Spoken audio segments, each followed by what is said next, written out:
tidak ada kenaikan tiket di kereta api. Dari kapasitas 3,5 juta itu sekarang sudah mulai terisi 50%. Lalu juga tidak ada kenaikan tiket untuk transportasi laut, dan mohon berlanjut karena kita tahu ketika kedua kementerian bisa berjalan dengan baik pasti impact-nya luar biasa untuk pelayanan masyarakat. Dan kembali saya sekali lagi terima kasih.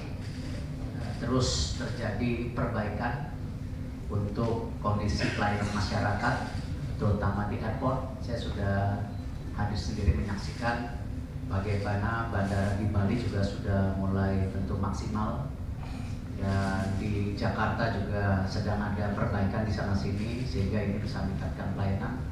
Dan tentu Pak Raffi yang suka WA saya, kalau ada kekurangan saya dikritik terus sama Pak Raffi juga. Wah, anak muda maunya begini Pak Erick. Oh siap. Dan ini bagian tadi bagaimana kerja kelompok yang diharapkan oleh Pak Presiden Prabowo ya, baru saja bagaimana memastikan harga tiket itu benar-benar terjadi penurunan. Jadi tadi makanya izin Pak Dudi, saya sempat telepon Garuda, Citylink juga, dan tentu Pelita, dan tadi dicek juga saya, dan kapasitas dari 8 juta sendiri masih cukup longgar sehingga ada peak hari ini 180.000 tapi kapasitas masih terjamin. Dan tentu saya pastikan juga laporan juga ke Pak Dudi tadi juga sesuai dengan pembicaraan dengan beliau, juga kenaikan tiket di kereta api. Tidak ada kenaikan tiket di kereta api. Dari kapasitas 3,5 juta itu sekarang sudah mulai terisi 50%. Lalu juga tidak ada kenaikan tiket untuk transportasi laut. Ya, Pelni tadi saya cek dari 507.000 kapasitas sudah terisi 58.000 dan tidak ada kenaikan di Pelni tiket. Lalu di ASDP di ferry-ferry juga tidak ada kenaikan tiket.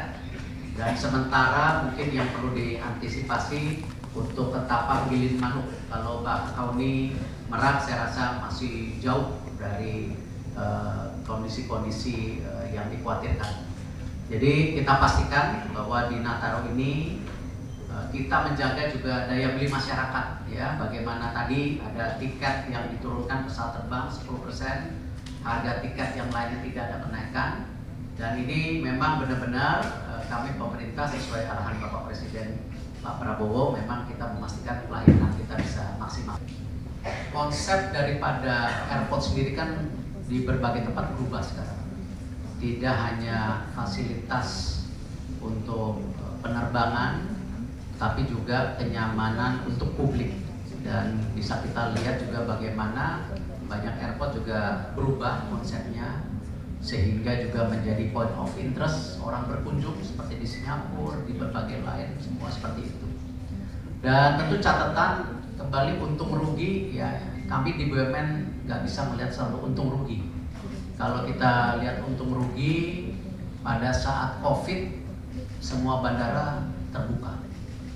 Pada saat COVID pelayanan kereta api tetap berjalan, untung rugi. Tetapi yang penting kita catat bahwa stabilitas korporasi juga penting, karena jangan sampai tingkat korporasi tidak sehat akhirnya terjadi penurunan pelayanan. Kita bisa lihat berbagai negara yang bagaimana korporasi yang tidak sehat akhirnya pelayanan publiknya tidak sehat. Saya tidak mau sebutin negara mana, nanti nggak enak. Sejalan dengan kegiatan korporasi, sejalan dengan kegiatan masyarakat, nanti jalan segini. Yang kita harapkan ya, bagaimana kita coba melayani dari sektor-sektor juga, tidak hanya pentingnya. Tambahkan sedikit apa yang disampaikan oleh Pak, bahwa benar kita tidak semata menghitung masalah untung dan rugi, tapi kita juga harus memperhatikan bagaimana kepuasan atau harapan yang diharapkan oleh masyarakat bisa kita penuhi. Kedua, bahwa apakah ini berlaku untuk mudik lebaran, kami dengan mencoba di mudik Nataru ini, kami akan mengevaluasi, menghitung segala sesuatunya, dan kami juga tidak akan tergesa-gesa dan terburu-buru kami akan bicara sebagaimana proses pada saat penentuan Nataru. Kami akan bicara dengan semua pihak stakeholder, baru kemudian kami akan merumuskan kebijakan pada saat lebaran nanti. Tapi yang bisa kami tekankan bahwa kami selalu akan mendengarkan apa yang menjadi aspirasi masyarakat. Untuk adanya perubahan pelayanan dalam tatanan bandara-bandara Indonesia. Jadi konsep dasar yang kami kedepankan adalah bagaimana kita bisa mengutamakan kepentingan masyarakat secara lebih luas. Karena itu tujuan dibentuknya Angkasa Pura Indonesia dengan digabungnya Angkasa Pura I dan Angkasa Pura II. Jadi dalam konteks pelayanan publik ini kami benar-benar memperhitungkan situasi yang ada di masyarakat. Jadi apa yang kita lakukan dengan penurunan harga diskon 50% itu juga sudah melalui perhitungan ya. Karena setiap hari melayani begitu banyak orang setiap hari.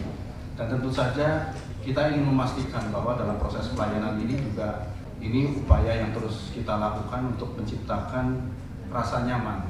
Bandara tidak kita kembangkan hanya sebagai tempat naik turun pesawat, tapi bagaimana bisa menciptakan pengalaman yang menyenangkan untuk semua pengunjung yang datang ke bandara. Dan konsep inilah yang terus akan kita kembangkan, dimulai dari Soekarno-Hatta, Igusti Ngurah Rai, dan juga seluruh bandara-bandara kita yang lain. Jadi konsep uji coba direct train Jakarta Semarang, kami menyampaikan kepada Pak Raffi sebagai utusan khusus untuk kreativitas ya.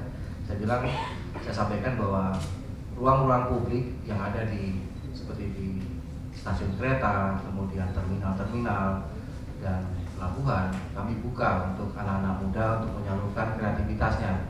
Jadi saya harapkan anak-anak muda yang memiliki kreativitas tinggi bisa memanfaatkan hal ini sehingga ada semacam sinergi atau kolaborasi antara dunia usaha khususnya BUMN dan juga dengan anak-anak muda. Saya harapkan itu bisa tersalurkan apa yang menjadi harapan dari anak muda.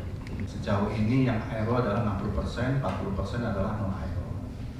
Apa yang kita lakukan dengan menurunkan PSC dan PJP 4U ini dampaknya di aero. Nah ini yang lagi kita dorong sekarang ini adalah justru mendorong peningkatan pendapatan non aero dalam bentuk optimalisasi area komersial kita yang ada baik di dalam terminal maupun di luar terminal. Jadi salah satu upaya identifikasi ini dengan mengganti brand-brand tenan yang lebih bagus itu juga bagian dari upaya kita tidak hanya untuk